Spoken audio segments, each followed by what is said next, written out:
নমস্কার বন্ধুরা, সকলকে আমার চ্যানেলে স্বাগত। 25% ডিএনএস অ্যালাউন্সের এরিয়ার সংক্রান্ত সুপ্রিম কোর্টের অন্তর্বর্তীকালীন নির্দেশের ওপর রাজ্য সরকারের তরফ থেকে গত 27 জুন একটি মডিফিকেশন চেয়ে আবেদন করা হয় সুপ্রিম কোর্টে। রাজ্যের তরফ থেকে করা এই মডিফিকেশন অ্যাপ্লিকেশন কতটা কার্যকর হবে এবং আদৌ এটি সুপ্রিম কোর্টে গ্রহণ করা হবে কি হবে না, তাই নিয়ে সুপ্রিম কোর্টের আইনজীবীদের তরফ থেকে একটি অত্যন্ত গুরুত্বপূর্ণ আপডেট শেয়ার করা হয়েছে। কি সেই আপডেটে কি বলা হয়েছে সকল কিছু আজকের ভিডিওতে বিস্তারিতভাবে আলোচনা করব। ভিডিওটি 25% ডিএনএস অ্যালাউন্সের এরিয়া সংক্রান্ত কেস নিয়ে অত্যন্ত গুরুত্বপূর্ণ, তাই প্রথম থেকে শেষ পর্যন্ত অবশ্যই ধৈর্য সহকারে দেখবেন এবং ভালো লেগে থাকলে অবশ্যই একটি লাইক করবেন এবং সকলের সঙ্গে শেয়ার করবেন। আর সেই সাথে এই চ্যানেলে যদি প্রথমবার হয়ে থাকেন এই রকমের ইনফরমেটিভ ভিডিও আরও দেখার জন্য যারা এখনও পর্যন্ত এই চ্যানেলটিকে সাবস্ক্রাইব করেননি তারা অবশ্যই চ্যানেলটিকে সাবস্ক্রাইব করে নিতে ভুলবেন না। তাহলে চলুন আমরা বিস্তারিত জেনে নিই। দেখুন, এখানে বলা হয়েছে বকেয়া ডিএর 25% দেওয়ার জন্য 6 সপ্তাহের সুপ্রিম কোর্টের মেয়াদ শেষ হয়েছে গত শুক্রবারই। সুপ্রিম কোর্টের নতুন আবেদনে অর্থাৎ ইন্টারভেনশন অ্যাপ্লিকেশন বা আইএ রাজ্য সরকার জানিয়ে দিল এই টাকা তারা এখনই দিতে পারবে না, তাদের আরও অন্ততপক্ষে 6 মাসের সময় দেওয়া হোক এর জন্য। আর শীর্ষ আদালতের অন্তর্বর্তী নির্দেশের অবমাননা করেছে রাজ্য।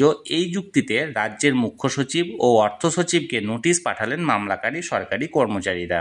ফলে ডিএ নিয়ে চলা মূল মামলাটির পাশাপাশি নতুন করে আরও এক আইনি যুদ্ধের সূত্রপাত হলো এদিন। গত 16 মে সুপ্রিম কোর্টের বিচারপতি সঞ্জয় কারোল বিচারপতি সন্দীপ মেহতা ডিভিশন বেঞ্চ জানিয়েছিল ডিএ সংক্রান্ত মূল মামলার শুনানি চলবে, তবে ততদিন সরকারি কর্মচারীদের বকেয়া ফেলে রাখা যাবে না। 25% বকেয়া 6 সপ্তাহের মধ্যে মিটিয়ে দিতে হবে।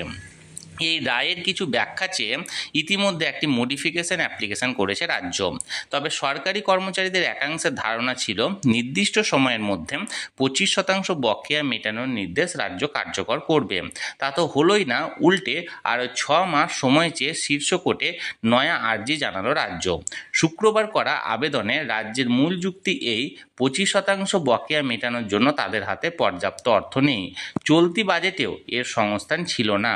তাছাড়া এমনিতেই সরকারি কর্মচারীদের জন্য হেলথ স্কিম, এলটিসি, পেনশন চালু করে রেখেছে পশ্চিমবঙ্গ সরকার, যা দেশের অনেক রাজ্যই করেনি। পাশাপাশি বিভিন্ন কেন্দ্রীয় প্রকল্পে রাজ্যের বরাদ্দ বাবদ প্রায় 2 লক্ষ কোটি টাকা বকেয়া থাকার প্রসঙ্গও উল্লেখ করা হয়েছে আবেদনে।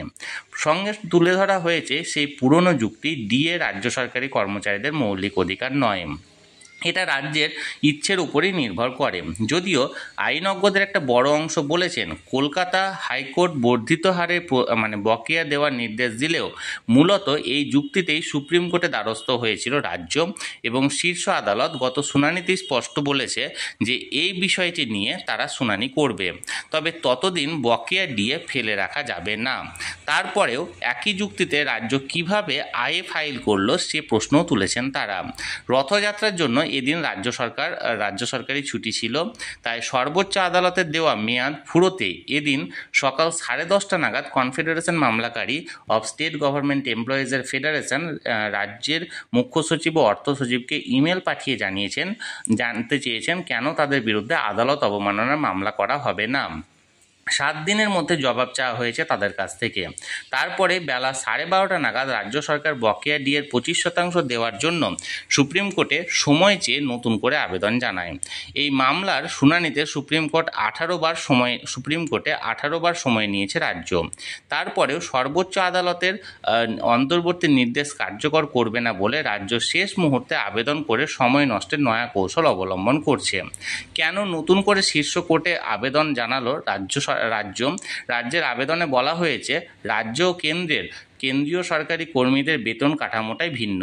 কেন্দ্র ও রাজ্যের কোনো বেতন কমিশনই ডিএ নিয়ে কোনো সুপারিশ করেনি, তাই ডিএ বাধ্যতামূলক নয়। এটি কর্মীদের মৌলিক অধিকারও নয়। কেন্দ্রীয় হারে ডিএ দিতেও বাধ্য নয় রাজ্য। অল ইন্ডিয়া প্রাইস ইন্ডেক্সের মতো সব রাজ্যে মূল্যবৃদ্ধির হার সমান নয়। অন্য রাজ্যের তুলনায় পশ্চিমবঙ্গে জীবনযাত্রার খরচও অনেকটাই কম। West Bengal services revision of pay and allowances বা রোপা 2009 অনুযায়ী রাজ্য সরকারি কর্মচারীরা পাওনা গণ্ডা ঠিক হয়। রাজ্যের আরও যুক্তি, শুধু সরকারি কর্মচারী নয়, রাজ্য সরকারি সাহায্যপ্রাপ্ত শিক্ষা প্রতিষ্ঠান, পঞ্চায়েত, পুরসভা সহ স্বশাসিত সংস্থার কর্মীদেরও ডিএ দেওয়া হয়। এজন্য রাজ্যের কোষাগারে বাড়তি চাপ পড়ে। অন্য কোনো রাজ্য এত সংখ্যক কর্মচারীকে এই সুবিধা দেয় না।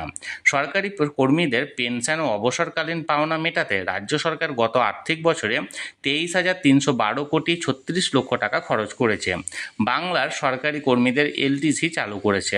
প্রতি 10 বছর অন্তর সরকারি কর্মীরা এলটিসি নিয়ে সার্ক দেশগুলিতে ভ্রমণ করতে পারে। অন্য রাজ্য এই সুযোগও দেয় না।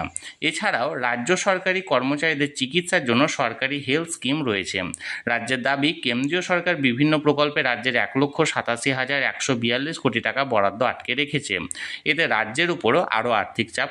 বন্ধুরা, এটি একটি নামী সংবাদপত্রের প্রতিবেদনের অংশ ছিল। এখানে রাজ্যের তরফ থেকে মডিফিকেশন আবেদন করা হয়েছে সুপ্রিম কোর্টে 25% ডিআরএস অ্যালাউন্স এরিয়ার সংক্রান্ত বিষয়ে আরও 6 মাসের সময় চাওয়া হয়েছে। এই প্রতিবেদনে এই ভিত্তির উপর বেশ কিছু যৌক্তিকতা খাড়া করা হয়েছে। এই প্রতিবেদনটি আপনাদের কেমন লাগলো অবশ্যই কমেন্ট করে জানাতে ভুলবেন না। আর ভিডিওটি ভালো লেগে থাকলে অবশ্যই এটি লাইক করুন এবং সকলের সঙ্গে শেয়ার করুন। আর সেই সাথে এই চ্যানেলে যদি প্রথমবার হয়ে থাকেন এই রকমের ইনফরমেটিভ ভিডিও আরও দেখার জন্য যারা এখনও পর্যন্ত এই চ্যানেলটিকে সাবস্ক্রাইব করেননি তারা অবশ্যই চ্যানেলটিকে সাবস্ক্রাইব করে রাখুন। ধন্যবাদ, দেখা হচ্ছে পরের ভিডিওতে।